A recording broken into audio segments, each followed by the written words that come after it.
Le numérique vraiment écolo?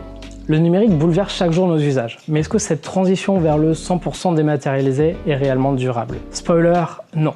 La production, l'utilisation et le recyclage de ces appareils ont un impact considérable sur l'environnement. L'industrie numérique représente aujourd'hui plus de 3% des émissions mondiales de gaz à effet de serre, soit autant que l'aviation civile. Ouais, par exemple en moyenne, passer 1 heure sur les réseaux sociaux équivaut à parcourir 570 mètres en voiture. Et ça, c'est sans compter l'extraction des ressources, qui soulève un bon nombre de problèmes environnementaux et sociaux, et même le recyclage de nos appareils, qui aujourd'hui est un processus bien complexe et souvent très polluant. En France, l'utilisation des appareils numériques représente 2,5% de l'empreinte carbone du pays.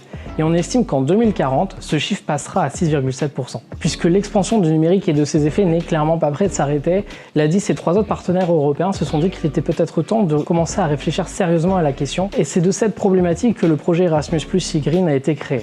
eGreen, c'est 4 outils pédagogiques gratuits pour s'emparer du sujet, se sensibiliser les autres et bien sûr commencer à agir. Aujourd'hui, je vous parle de l'un d'entre eux, un kit clé en main pour réduire son empreinte carbone.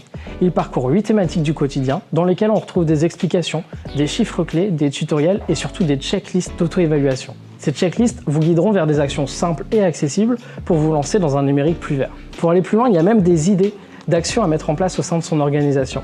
Pour télécharger le kit et les autres outils, rendez-vous sur egreen.adis.asso.fr.